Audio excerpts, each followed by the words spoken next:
Okay, with student loan payments starting back up, I know some people are going to start to feel the pinch, especially with all the inflation that is going on. I don't know about you, but the last few things I bought from the grocery store, I was feeling some type of way about the price because I have never paid this much for certain things. And there's certain things that I love that I have actually cut out because I'm not doing it. I'm not paying all that money for some wings, especially the type of wings I buy. If you're new here, your girl buys hormone-free, no pesticide, all that stuff. It's expensive. I can't do it.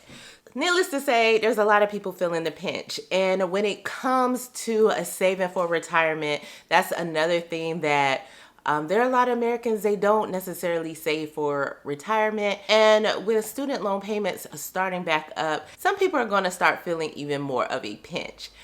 But there's something starting January 2024 that may be able to help you save for retirement while paying off your student loans. Now, I'm going to say this early because a lot of times the benefits only go to those who have public student loans, but this is going to be something that could benefit you if you have public and private student loans. So we're going to go ahead and get that out of the way. So due to the Secure 2.0 Act, there is a new federal rule going into effect January of 2024 that will give employers the option to match your student loan payments in your retirement account.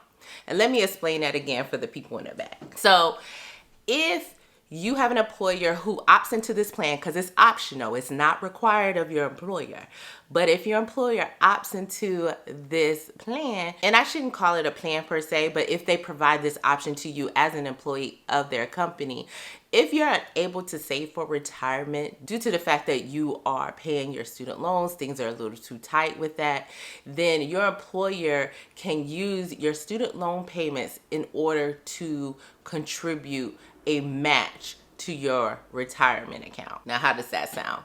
That sounds pretty great, especially for the people who are not able to at least get the match from their employer's plan due to the fact that they're trying to pay their student loans and they can't do both. Like one of them has to go. And typically you're going to do retirement because you're not trying to have your credit messed up or your wages garnished when it comes to your student loan. So let's talk about how this would work, okay? So typically your employer probably already offers a match in your retirement account, right? So something like if you contribute 6%, they contribute 6%. If you contribute 3%, they contribute 3%. If you contribute 4%, they'll contribute 4%. So typically employers already have that option. Now, if your employer decides to offer the match for the student loan payments, if you are not a person who is even taking advantage of that match due to the fact that you cannot afford it, they're going to match based off your student loan. So let's say your student loan payment is $400 a month and you're paying that every month to your student loan provider. If you're not contributing to your employer's retirement plan and not receiving the match, your employer can use that $400 to determine how much they're going to match and put in your retirement plan.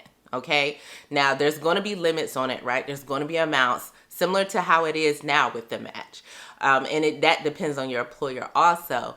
But just know that, let's say if $400 is the match amount, then they would put $400 in your retirement plan because you made a $400 student loan payment. Now, what I'll also mention is typically when you are contributing to your retirement plan, you're doing it every time you get paid. Now, they haven't been completely clear on this yet, but it seems like the employers may have the option to put that match in at the end of the year.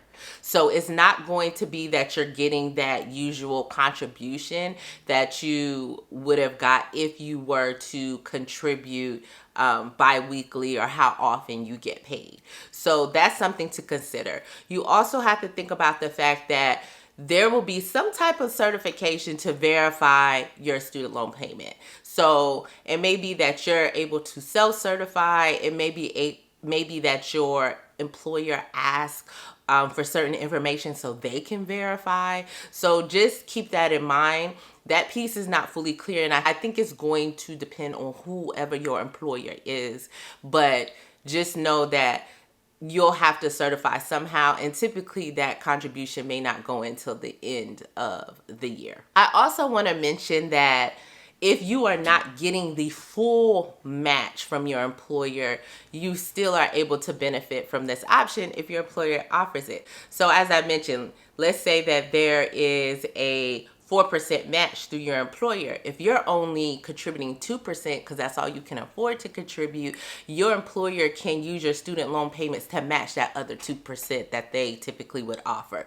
So that is great for those who, like, they could do a little bit, but they can't do the full amount. You'll still be able to benefit. And I don't want to forget to mention also the cutoff to claim the benefit as an employee is not going to be like dead at the end of the year. It's going to be similar to like the flexible spending accounts where you have 3 months after the end of the year to claim the benefit. So make sure that's something you kind of keep your ear to what's going on so that you know at what point do you need to claim this benefit if you are not claiming it already. And I'm sure your employer, if they're offering it, they're going to be communicating and making sure that you understand what's happening and making sure you get it in by the deadline. Because if you think about it, if you already have like a flexible spending account, they do send out those emails letting you know like that time period is coming up and to take advantage of it. So just make sure that you jump on that. And at this point, it is definitely open enrollment time at a lot of employers.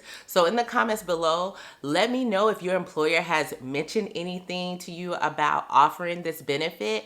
And if not, let me know, are you going to ask? Because I would be asking. I would be asking if they're going to offer this benefit. That's something that you should definitely ask your benefits administrator about and see if that's something that your employer is going to take advantage of. And if you're struggling with making your public student loan payment now that payments have restarted, go ahead and check out this video right here and see what options are available to you.